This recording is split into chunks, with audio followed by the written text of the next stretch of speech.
Credit card व्यवहारकारी को RBI रो बड़ आश्वस्ति एणिकी deposit मिलिबो 3 दिन ग्रेस पीरियड। क्रेडिट कार्ड हिताधिकारी खुशी खबर आसिला एणिकी डिपोजिट मिलिबो अधिक 3 दिन धार्य तारीख रे पेमेंट न कले भी पड़ोनी बड़ फाइन। एपरिकी क्रेडिट स्कोर भी प्रभावित हेबनी। ग्राहकों को स्वार्थ को दृष्टि रखी आरबीआई आनी नुआ नियम। आसतु जानिबा एही नुआ नियम विषय। तेणु वीडियो को आरंभ करबा पूर्व आपण समस्त को अनुरोध जो मैंने एपर्यंत आम चैनल को सब्सक्राइब करना आपण मैंने एबे ही आम चैनल को सब्सक्राइब करूँ। आ वीडियो को बहुत मात्रा लाइक शेयर कमेंट करूँ। तेज चलतु डेरी न करके आज वीडियो को आरंभ करबा।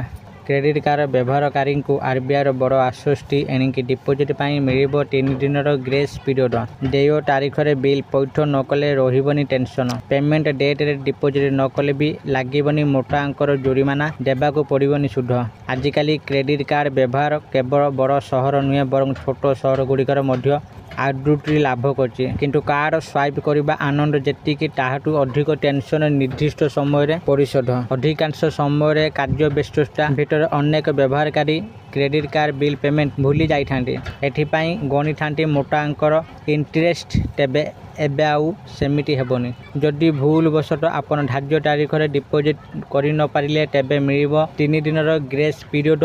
नुआ नियम आनी लेट फी बाबद बड़ आश्वस्ति देछि आरबीआई। आगुरी बैंक गुड़िक प्रायतः संपूर्ण बिल परिमाण उपर जुरिमाना आदाय करुथिले, किंतु नूतन नियम अनुसार केवल बकाया राशि उपर सुध आदाय कराजिबो। एहा ग्राहकों उपर सुध बोझ को यथेष्ट ह्रास करियो बोली कहिसंते मार्केट एक्सपर्ट। केवल सेटिक नुहे गोटे दिन विलंब जोगु क्रेडिट कार्ड स्कोर खराब हेबा उपर भी लागिबो अंकुश। एणिकी 3 दिन ग्रेस पीरियड सरिबा पर ही अकाउंट को पास ड्यू भाव में रिपोर्ट कराजिबो।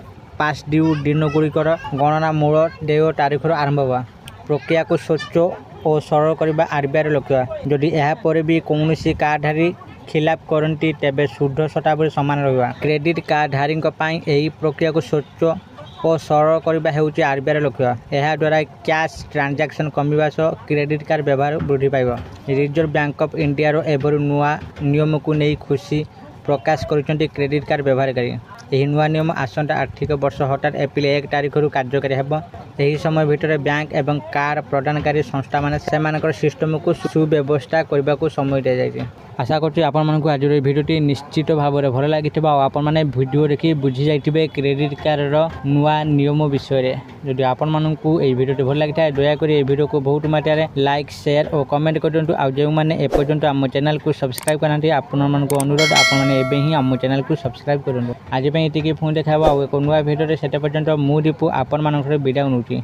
रहूची धन्यवाद।